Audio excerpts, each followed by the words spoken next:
Hello guys, स्वागत है आपका निशान स्मार्ट क्लास में। मैं आपके लिए लेके आया हूँ English 10th class model paper, बहुत ही इंपॉर्टेंट क्वेश्चनों के साथ। तो आज हम इस मॉडल पेपर को देखेंगे आखिरकार बोर्ड एग्जाम आता किस प्रकार से है। चलिए, पहला सेक्शन ए दिया जाएगा आपको, ठीक है।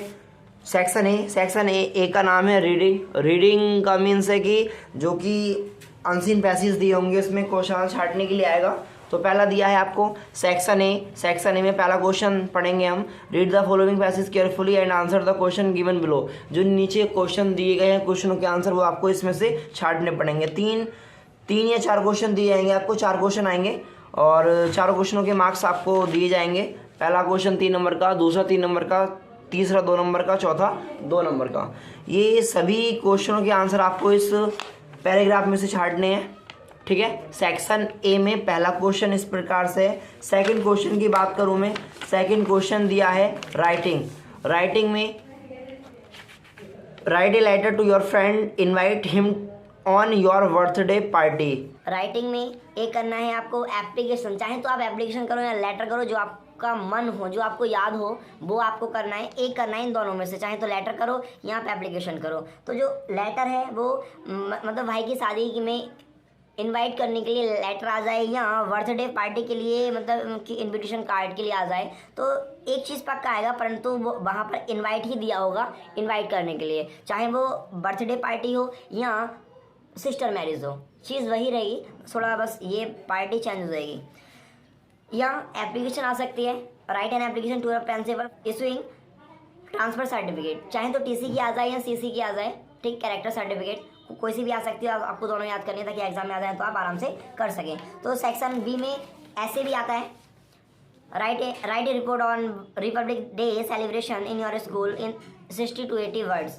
आपको रिपब्लिक डे के सेलिब्रेशन के उपलक्ष्य में अपने विद्यालय के लिए 80 वर्ड का एक आर्टिकल लिखना है, या मतलब आप बोल सकते हैं कि ऐसे लिखना है, ठीक है। तो इस प्रकार से एक ऐसे आएगा 6 मार्क्स का, 6 नंबर का आएगा। और जो एप्लीकेशन है वो 4 नंबर में आएगी, 4 नंबर की एप्लीकेशन 6 नंबर का, ऐसे मेरे हिसाब से तो आपके 10 नंबर यहाँ पर ही हो चुके हैं। और जो अनसीन पैसेज जो मैं आपको सेक्शन ए में बता चुका हूँ, अनसीन पैसेज भी काफ़ी अच्छे नंबरों का है। अगर आप पढ़ के जाते हैं तो बहुत ही अच्छे मार्क्स आपके आ सकते हैं, बहुत ही अच्छे मार्क्स इंग्लिश में।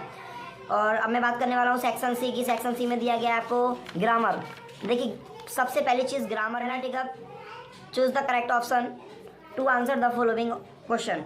तो पहला क्वेश्चन आपके सामने दिया गया है, 4 ऑप्शन दिए गए हैं, चारों ऑप्शन में से एक सही है, वो आपको बताना है कौन सा सही है। तो the old man came to me, identify the adjective. आपको क्या बताना है कि the old man came to me में ऑब्जेक्ट मतलब एडजेक्टिव है क्या, एडजेक्टिव क्या है वो बताना है आपको, ठीक है। The old man came to me, तो इसमें क्या है, ओल्ड जो आ रहा है, ओल्ड बूढ़ा, तो एडजेक्टिव होता क्या है वो आपको पता होना चाहिए। देखिए, जो पार्ट्स ऑफ स्पीच है, नाउन, प्रोनाउन, एडजेक्टिव, एडवर्ब, तो ये सब आपको पता होना चाहिए, मतलब इसी से संबंधित क्वेश्चन आएंगे। अब इसमें देखो दिया गया है कि ओल्ड मैन बूढ़ा व्यक्ति है, तो एडजेक्टिव होता क्या है कि वह शब्द जो संज्ञा सर्वनाम की विशेषता बताता है उसे एडजेक्टिव कहते हैं, विशेषण कहते हैं, ठीक है। तो इसमें ओल्ड क्या है, ओल्ड क्या आ जाएगा, इसका एडजेक्टिव आ जाएगा। आगे दिया गया है he is a hard working man, identify the verb. तो इसमें वर्ब बतानी है, वर्ब, तो वर्ब क्या है इसमें, इज हेल्पिंग वर्ब है, हार्ड नहीं होगी, मैन नहीं होगा, वर्किंग क्या होगी, इसकी वर्ब हो जाएगी, ठीक है। इसी प्रकार से आपको इसमें आंसर आपको छांटने हैं। तो ये 5 दिए जाएंगे आपको, 5 नंबर के होंगे पहले तो, ठीक है। 5 नंबर के बाद में 5वां क्वेश्चन आएगा आपका, change the following as directed in the bracket. जो आपको ब्रैकेट में दिया जाएगा उसी की प्रकार से आपको चेंज करना है, ठीक। पहला दिया है आपको, Hari said to me why did you do it. मेरे हिसाब से अगर आपने ये पूरा मॉडल पेपर सॉल्व किया है तो आप बहुत अच्छा स्कोर कर सकते हैं बोर्ड एग्जाम 2023 में इंग्लिश का। तो मेरे हिसाब से आप सभी क्वेश्चनों को सॉल्व करना, पूरा मॉडल पेपर आपसे आना चाहिए। बहुत ही क्वेश्चन फंस सकते हैं इस बार बोर्ड एग्जाम में इस मॉडल पेपर से, ठीक है। तो पहला क्वेश्चन आपको चेंज करना है, चेंज इनटू इनडायरेक्ट स्पीच। आपको ये चेंज करना पड़ेगा इनडायरेक्ट में। ये डायरेक्ट दिया है सेंटेंस, 2 नंबर का है, सॉरी 2 नंबर का नहीं है, ये 1 नंबर का है। 5 क्वेश्चन आएंगे इस टाइप से। आगे who is writing a letter, तो इस जो सेंटेंस दिया है, ये सेंटेंस को आपको पैसिव वॉइस में चेंज करना है, पैसिव वॉइस में। हु चेंज होता है बाय हुम में, बता दिया है आपको। आगे दिया है punctuate the following using capital letter wherever necessary. तो आपको एक सेंटेंस दिया जाएगा, आपको क्या करना है, उसका पंक्चुएट बनाना है, मतलब जहाँ पर कॉमा नहीं वहाँ कॉमा लगाना है, जहाँ पर कोई शब्द कोई अक्षर बड़ा नहीं है तो आपको स्पेलिंग मतलब स्टार्टिंग का पहला लेटर बड़ा बनाना है। तो उसी प्रकार से पंक्चुएट करना है आपको सेंटेंस को। आगे दिया है frame A correct sentence by reordering the words. तो आपको एक सेंटेंस दिया जाएगा, उस सेंटेंस का आपको क्या करना है, रीऑर्डरिंग। रीऑर्डरिंग का मीन्स क्या होता है, सेंटेंस को ठीक प्रकार से लगाना। जैसे पहले सब्जेक्ट आएगा, फिर हेल्पिंग वर्ब आएगी, फिर मेन वर्ब आएगी, फिर ऑब्जेक्ट आएगा, फिर अदर वर्ड आएगा। मतलब उसी प्रकार से मतलब सेंटेंस को ठीक प्रकार से लगाना ही रीऑर्डरिंग कहलाता है। Complete the spelling of the word. तो आपको एक स्पेलिंग दी होंगी, स्पेलिंग को आपको करना है कंप्लीट। ये भी आपका 1 नंबर में आएगा। Translation the following into English. आपको हिंदी में ट्रांसलेट मतलब एक स्टोरी दी जाएगी, उस स्टोरी को आपको इंग्लिश में ट्रांसलेट करना है और ये आपकी 5 नंबर में दी होगी। ठीक है, 5 नंबर में आएगी हिंदी से इंग्लिश ट्रांसलेट करने के लिए। अब मैं बात करने वाला हूँ section D, literature section D. तो आपको दिया गया कि read the following passage and answer the question given below it.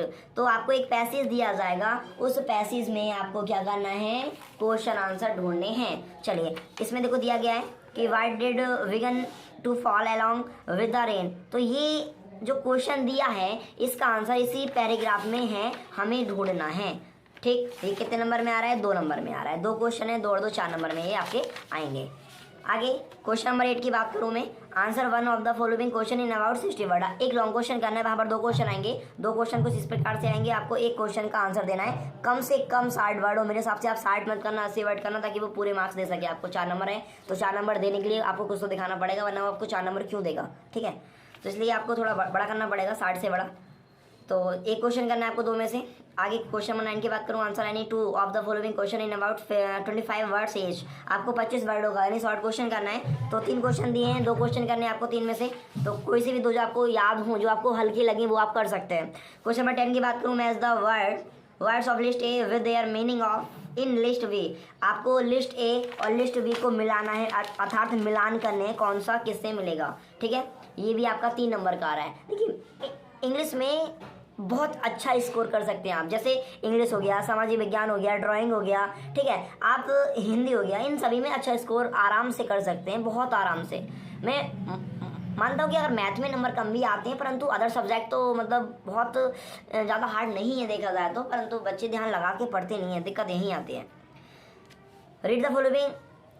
देखिए, जिस प्रकार से वहाँ दिया था ठीक उसी प्रकार से पोइट्री में से भी आएगा। आपको 4 लाइन दी जाएंगी और 4 लाइनों में से आपको 2 क्वेश्चन दिए जाएंगे। आपको दोनों क्वेश्चनों के आंसर वहाँ से छाटने हैं और ये point out the reaming words in stanza. मतलब इस स्टैंजा में कोई ऐसे रीमिंग वर्ड लिखने हैं जो सेम आवाज़ निकाल दे। देखिए, बहुत से बच्चों को नहीं पता होगा कि रीमिंग वर्ड किसे कहते हैं। मैं आपको बता देता हूँ कि रीमिंग वर्ड वो होते हैं जो कि एक उच्चारण की मतलब आवाज़ निकालते हैं। जैसे मान लीजिए शिनो है,